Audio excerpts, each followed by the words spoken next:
Our climate is changing. We've known about it for generations, but many of us are just waking up to it now. We all experience it differently, and we bear the burdens unequally. But together, we've jeopardized ourselves along with millions of other species on this planet.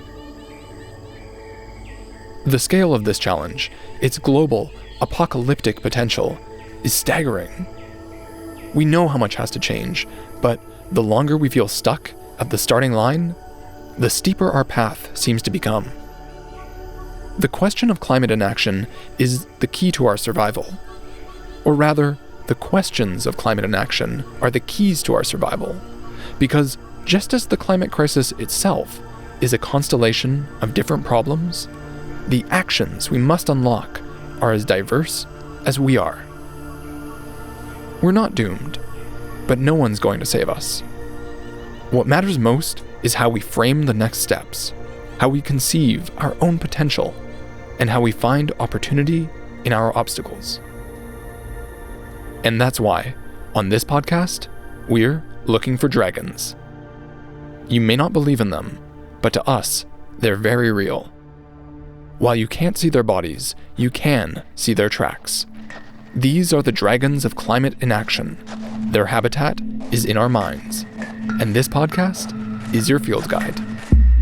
Welcome to Chapter 1, Hopepunk. This is Scales of Change, a field guide to the dragons of climate inaction. Join us as we learn to spot them in the wild and discover how they can be disarmed. Produced by Future Ecologies on the traditional territories of the Lekwungen and Wasanich peoples, with support from the University of Victoria.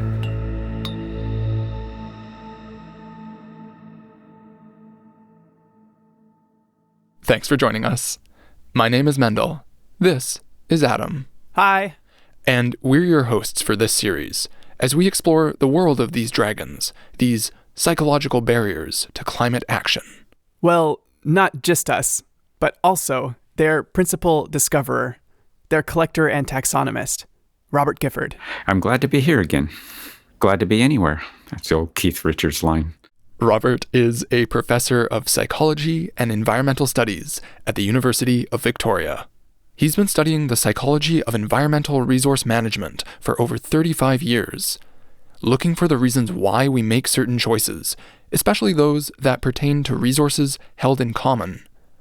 If you haven't already, you can learn more about him and the discovery of these dragons in the introduction to this series. So far, Robert and his students have identified 38 dragon species. If you're a nature nerd like us, you'll appreciate that they're grouped into a clear taxonomy, like a family tree with 7 branches. We won't have time to talk in detail about every single dragon, so in each chapter, we're going to look at a different genus, one of those branches on the tree, a cluster of closely related dragons. From there, we'll focus on 1 or 2 species that we want to highlight and serve up stories and strategies from real-world dragon slayers. Today's genus is Limited Cognition, or as we've dubbed it in Latin, Artusnoia, which translates to constrained thinking. With a little bit of artistic license, sure. Limited Cognition is the genus of dragons that means there's a problem in our thinking, one way or another. This genus is packed with dragons. As of right now, it contains 11 different species. Limited thinking is, in terms of number of dragons, it's the biggest problem.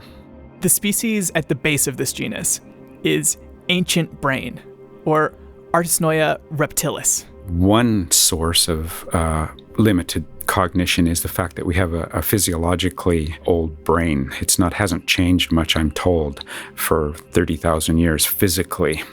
But of course, we're now able to think about a lot of things people couldn't think about back on the savannah, but it's the same physical brain. I don't have much time, personally, for arguments about human exceptionalism. Like, name one behavior that's meant to distinguish us from other living things, and sooner or later, we're going to find another species that engages in it. That said, it does feel safe to suggest that most of our godlike powers of earthly influence stem from layers upon layers of culture. Knowledge learned over time, refined, and passed on. The problems we can solve have become more and more complex because we have the luxury of mental toolkits honed over thousands of years. But our physiological selves haven't actually evolved much at all, and our actual behavior can default to that ancient, instinctual level a lot more than certain people care to admit. Especially when I'm hangry. God, it's the worst. Other dragons in this genus include spatial and temporal discounting, treating the climate crisis as something that happens too far away or too far in the future to care about. Environmental numbness, that is, becoming desensitized to the endless stream of climate content. And confirmation bias, paying attention only to the information about the climate that you already agree with. These dragons are easy to spot and call out, but the species we really want to zoom in on for this episode are two of the most pernicious dragons. Perhaps the species that block more climate action than any of the others. The twin dragons of Perceived Behavioural Control and Perceived Self Efficacy. So as the name suggests, perceived behavioral control, or the lack of it, is a dragon that causes people to say, there's really nothing I can do to really change. We're calling this dragon Artusnoia impotens, which means just what it sounds like, a feeling of being impotent, powerless to make changes. This dragon, like many that we'll discuss, also operates at community, national, and even international scales. When movements and leaders take for granted that certain kinds of structural change are just not practical or possible, even if we decided to try. Which rarely happens.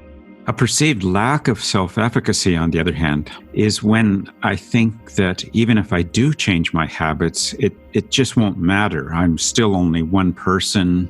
Why bother trying? It'll just be a drop in the bucket. So I fall back into my bad habits again. And this dragon is Artusnoia parvoperitia, which translates to trivial ability. Together, perceived behavioral control and perceived lack of self-efficacy are both serious obstacles for climate action. If I don't believe I can change, I'm clearly not going to try. And if I don't believe that my own efforts will make any real difference, I have little reason to challenge my comfortable habits. The thing to remember is that both of these dragons have the word perceived in their name.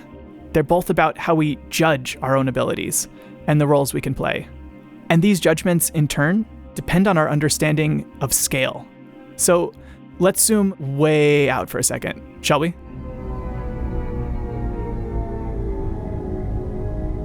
My name is Nicolas Depensier, and I'm the cinematographer and co-director of a project called Anthropocene, the Human Epoch. If you haven't seen it, the film Anthropocene is a tour of some of humanity's biggest interventions into the surface of our planet. Its imagery is disturbing and, at the same time, eerily beautiful. It includes shots of idyllic German countryside being scraped away by titanic machines, mining for lignite coal. A marble quarry in Italy literally erasing a mountainside, and colorful, alien, lithium evaporation ponds in the high desert of Chile. Nicholas worked on Anthropocene alongside his partner, director Jennifer Bachwal, and renowned photographer Edward Bertinsky. The philosophy was not so much to try and intellectualize or rely on facts and figures, but to really have the images and the sound carry the weight of the storytelling. And the hope is that I think a lot of us know from what we read and how we consume news, we know a lot of these things in some part of our brain, but if we can be taken to these places in a more experiential way, that the learning or the raising of consciousness is potentially deeper and more emotional and more visceral. Part of what Anthropocene lays clear is the scale of our collective impact, both of our demand and our refuse. The most vivid examples of how our behavior literally moves mountains. And for most of us, those mountains are usually out of sight, over the horizon. Edward Burtynsky has this, I think, beautiful image from 30 plus years, especially of filming extraction industries, taking photographs of big mines. And he says for every time we build something up, so in a city, our skyscrapers and this incredible architecture, people forget that for everything we build up, there's an equivalent hole in the ground somewhere. There's a negative space, and we need to be aware of those places. So yes, we need to look at our immediate environment, but we also need to conceptualize the effect on nature that we often don't see. And we need to work to do better, to make all of those practices more sustainable, because those places aren't so far away in a global village anymore. The irony is that even though these monumental landscapes of creation and destruction were produced by us, people just like you and I, operating collectively, it's easy to feel insignificant. You can look at these images and just feel dwarfed by the scale of the damage. Like, how can what I do have any impact on that? But the fact remains, together, we can and do move mountains all the time. The beauty of the images from the Anthropocene is that how we react to them can tell us a lot about ourselves, our relationship to scale, and to another tricky concept, hope. Well, I think we need to have optimism and hope, or we might as well just give up right now. So that's how I motivate myself, is to say, well, no matter what the eventual outcome is, at least we tried. We are trying. Okay, time out. Okay. So for me, coming from the United States, one of the many disappointments of the Obama years was our lack of serious progress on the climate crisis. And that, among other things, has made me really suspicious of the idea of hope. Why's that? Well, his campaign was all about hope, right? But I'll never forget Earth Day 2010, when he made this unfortunate announcement.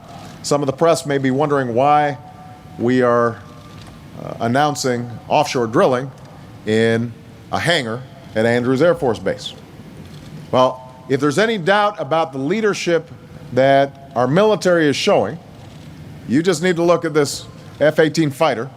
The Army and Marine Corps have been testing this vehicle on a mixture of biofuels. And this Navy fighter jet, appropriately called the Green Hornet, will be flown for the first time in just a few days on Earth Day. That sends chills up my spine. I can see how this collision between the military-industrial complex and greenwashed biofuels could kind of poison the idea of hope for you. I mean, like, I get it, right? To believe in our own abilities to change our behavior and actually have an impact, I guess we need something like hope. I guess I've just become a little jaded or cynical. But we are making this series, right? So I feel like it's maybe the time is ripe for Hope and I to have a little mediation or something. Well, I've got just the mediator for you. She brightened my day, and I'm sure she'll brighten yours too. My name is Kelsey, and I'm a person who works very much on hope and the environment. Ellen is an author, scholar, and environmental educator. And when she's talking about hope, she's not saying that we should ignore all the bad in the world and only think about what makes us feel good. Right, that perspective would be actually another dragon in this genus, optimism bias. Like, if you think things are going to work out fine no matter what, then it's yet another reason not to take action. Right. Instead, Ellen is looking for realistic strategies for change. We're at a point in our planet and in our history where the thing we want most is for people to be highly engaged. I think we have two things going on that cause us a lot of challenges. One is that most of the ways that people hear about the environment, whether it's at a global scale or at a, what's happening around the corner, is through the media. The vast majority of what we hear about the environment in the media is problems. So we hear about crises. And then on top of that, in many of the scientific journals, which good environmental journalists would go to, the vast majority of abstracts and papers that we have access to are problem-oriented. And so we've got this real focus on identifying problems around the environment, which is critical and important work, but it means that we're highly skewed towards only hearing about problems. And solutions we hear very little about. Though I would say we're in the midst of a big change around that. Social media has only made this worse because the algorithms favor content that provokes an emotional response and inflames tensions. We're exposed to certain media, certain messages. We internalize it, we share it with others, and we might forget that other points of view even exist. Back in 2010, the same year as your Obama clip, Ellen had a manuscript for a children's book called Not Your Typical Book about the environment. And even though I'd published lots of books, it was the hardest book I've ever tried to get published. And that's because different publishers all said to me, if it's hopeful, it must not be about the environment, which really, as a researcher, was incredibly edifying because it reminded me that this is a narrative that is so entrenched we don't even recognize it. And for Ellen, it's not just about the endless stream of examples of the world falling apart in front of our eyes, depressing projections from scientists warning us about just how dire things are and how much worse they may become. It's about how we frame the next steps. I'm not saying don't worry, but I'm saying it's not that no one's done anything. We also have this starting line fallacy where, it sounds as if, because we always talk about the future, if we do this, then that will happen. I think we need to talk in the present and the past. Because we've done that and people are doing this, then this is what is likely to unfold. The starting line fallacy is a pervasive trope in climate change reporting. Headlines that read, "We have 10 years to limit climate change catastrophe," warns United Nations. Messages that express all of the urgency, but also make it seem like we're all still sitting on our hands. Somebody do something! That's not to say that we couldn't be doing more, but by making it sound like we're always at the starting line of a race that just keeps getting longer, it only serves to deepen our eco-anxiety, and for most people, it frankly doesn't help. It actually reminds me of Zeno's paradox. What's that? Are you down for a little bit of a tangent? Sure, lay it on me. All right.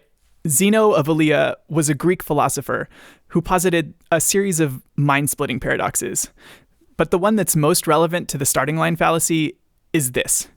Let's say you, Mendel, are staring at a giant red mushroom, heretofore unknown to science, somewhere off in the distance. Okay, so basically I'm Mario in this hypothetical situation. Why not? Sure, okay. So, magical mycophage that you are, you start running towards the mushroom. Now, would you grant that to get to the mushroom of your desires, you first have to run halfway there? Yes. Yeah, that makes sense. That seems clear enough. Right. So, you get halfway there. Great. Yeah, can't wait. Drooling over this mushroom.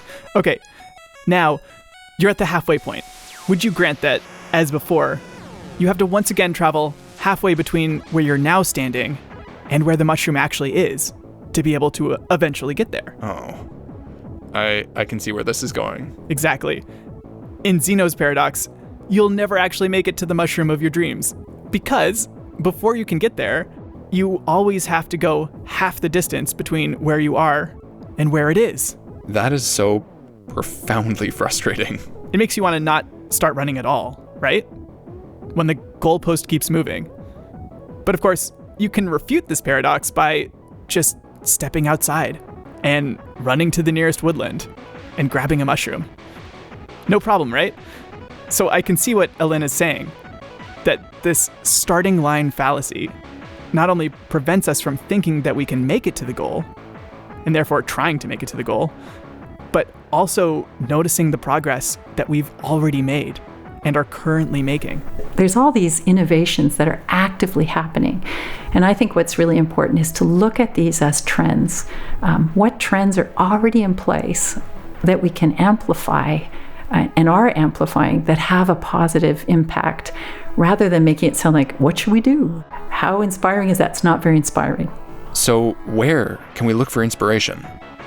The answer is in bright spots.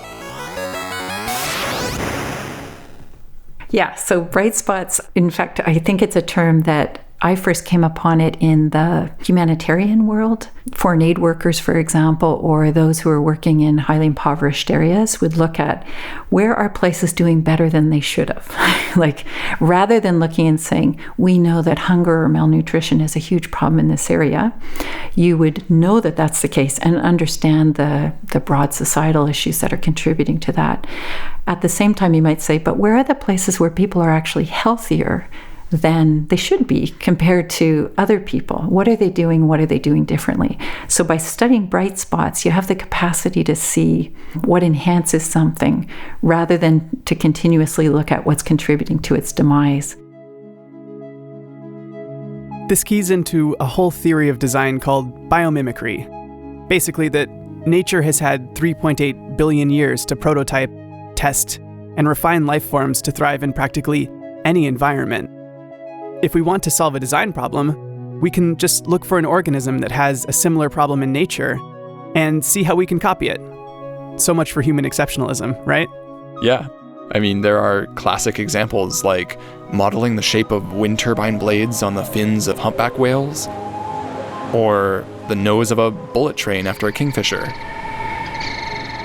Both of these inspirations reduce air turbulence and increase efficiency, but we can use these positive examples, this kind of solutions-based thinking, in all sorts of ways besides product design. For instance, finding ways to save one of the poster children of climate change doom: coral reefs. Ellen brought up the work of an environmental scientist by the name of Joshua Sinner, who asked, where are areas where coral reefs are doing better than they should be? And so by doing that, he was able to show that local ownership makes a huge difference. So if you have a say in what happens around that reef, then even though you may be a reef very close to a million people, a kilometer away from you, you still tend to do better. And so what I think is so exciting about bright spots is it makes a lot of sense, because then you can say, oh, we should look for these kinds of qualities. Or when we're bringing in policy changes, it tells you what you want to enhance rather than continuing to tell you what's broken about something. Our perception of the world and our capacity within it all boils down to narrative. All communication is storytelling. Storytelling is the frame, the questions we ask, and the questions we omit, the choice of words. Reality is infinitely complex, and by definition, any attempt to condense it into a mental image leaves some truths behind, which I think, as podcast editors, we can appreciate. Totally. This actually reminds me of a book I read by ecological philosopher Timothy Morton. He notes that we simply cannot think, let alone talk, without telling stories. But for some reason, those of us who tell stories about the natural world have been telling largely the same story over and over again, one that you could compare to a post-traumatic flashback. It's like we're addicted to this story that leaves us feeling terrified and disempowered. But we can become more conscious of our stories and consider how we tell them without sugarcoating things. I've been enjoying lately this idea of Hopepunk. Do you know this term? Hopepunk?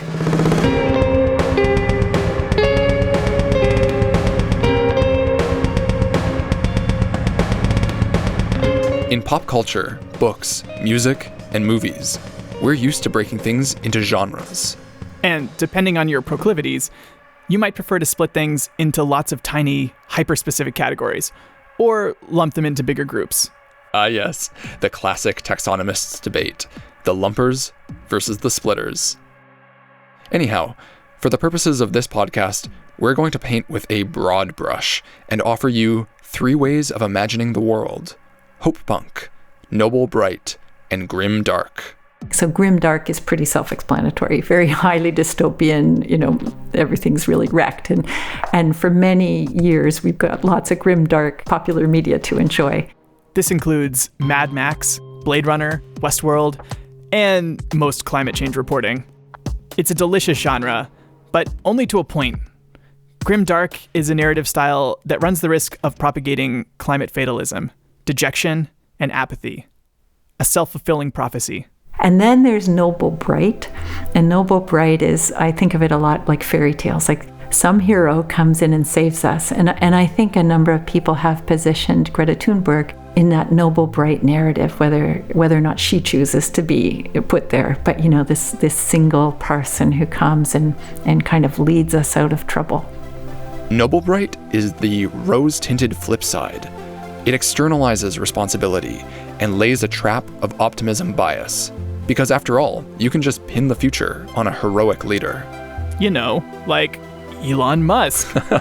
Well, in his case, it would also be the dragon of techno-salvation, which we're going to explore in the next episode. It suddenly strikes me that Grimes and Elon Musk are kind of like a grim, dark, noble, bright power couple. Anyways, the point is that when you're counting on a savior, there's no reason for you to get involved. But then, there's Hopepunk. Well, Hopepunk is the idea that regardless of how wrecked something is or how bad something might be, you just act in the right way, in the best way that you can. And we collectively do that. And I think we're in a period of Hopepunk. I see a lot of Hopepunk around. And I want to be really clear, I'm not denying the severity of these issues. And when you talk about hope, people think you don't know. I really know. But it's saying even in the face of what I know, I'm going to act in the best way I can. I love it. I love that. It's such a great concept. Right. There are practically limitless genres of punk. I've heard of solar punk and eco punk. At its core, punk is just about a do-it-yourself attitude, right? Or, the less isolating, do it together. Hopepunk is about strong, resilient, self-reliant communities. It's about taking a clear-eyed look at the wreckage and seeing the opportunities to build something better, finding those bright spots and growing them. Take, for example, the ocean. Not usually what I think of when it comes to bright spots. Yeah, and that's exactly why in 2014, Ellen, along with a small group of others, started the hashtag Ocean Optimism so that people could share their own stories of hope and recovery. Our intention is not just to change the narrative, although I think that's very important, especially around eco-anxiety and things like that, but also because good things should be copied. And if you don't know about them, then you start at ground zero. So one of the things that makes me very sad is that because I'm a children's book writer too, I'm often in situations with a very young child telling me the first time they discover the impact of plastic bags on sea turtles, for example. And it's heartbreaking because they think they're the first person to discover this and they know how terrible it is, because I think young children have very strong empathy to other species typically, and because it's a terrible thing, and they call it a terrible thing. But what I really wish is that they knew, for example, that we are in this period of time of massive global movement against single-use plastic bags. Shifts are really happening.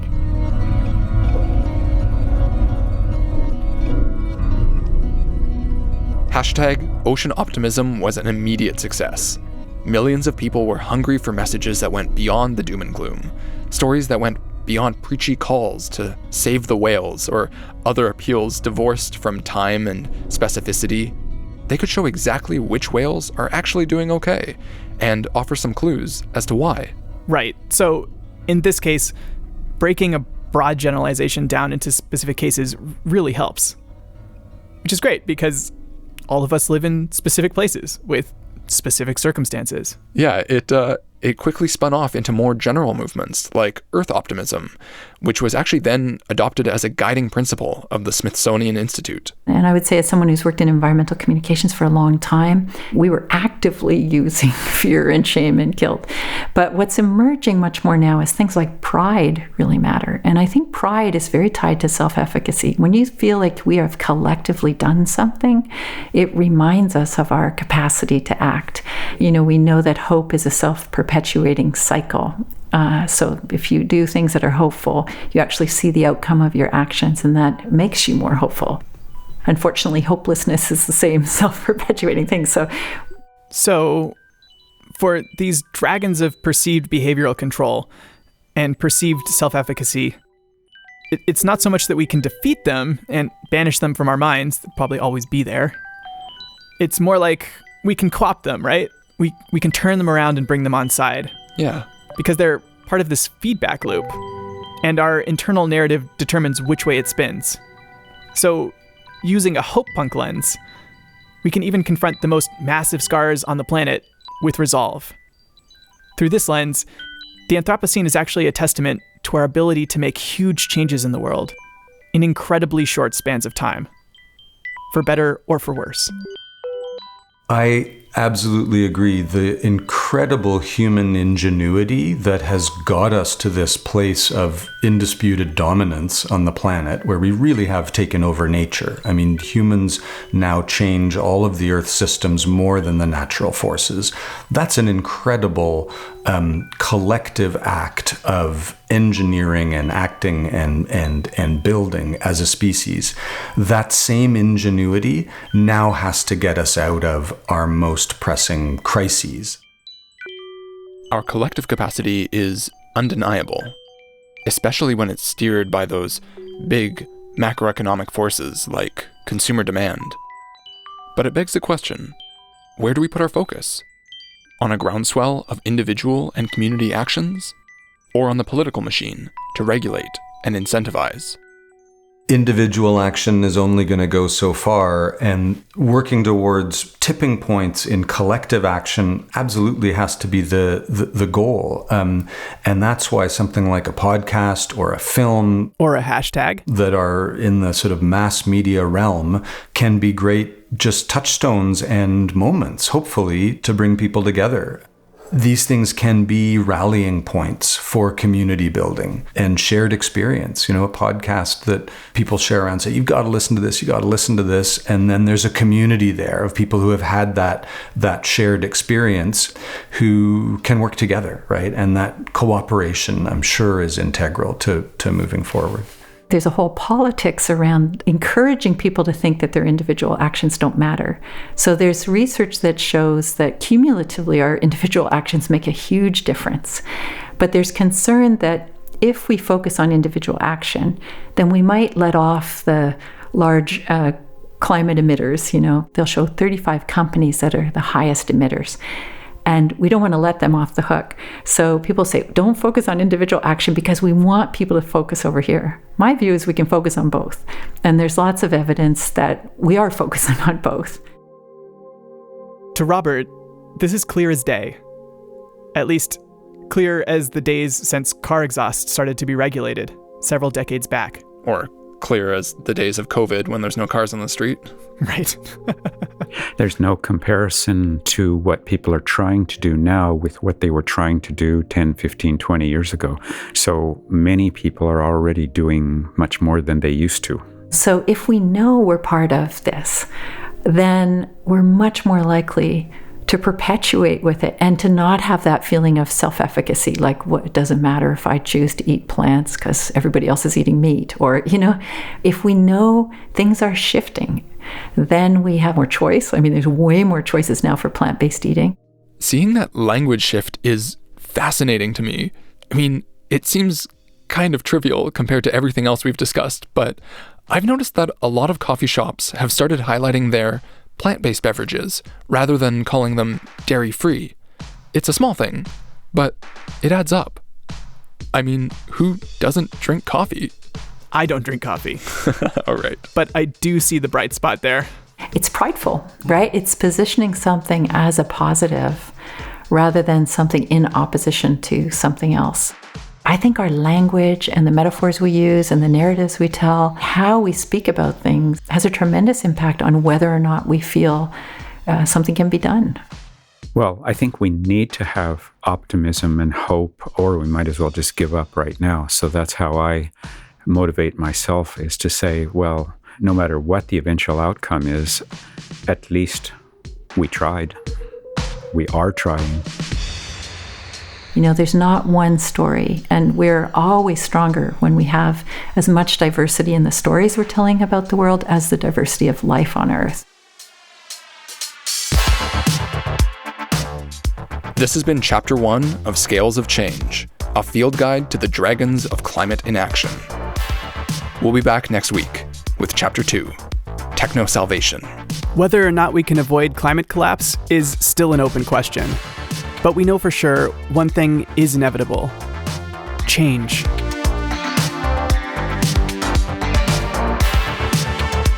Scales of Change is a production of Future Ecologies, with support from the University of Victoria. In this chapter, you heard Robert Gifford, Nicholas Depensier, Ellen Kelsey, Simone Miller, My dad, David, myself, Adam Huggins, and me, Mendel Skolsky. Special thanks to Suzanne Ahern, Anne McLaurin, Nadia Tavazani, Helen Bucknell, and Carly McPhee.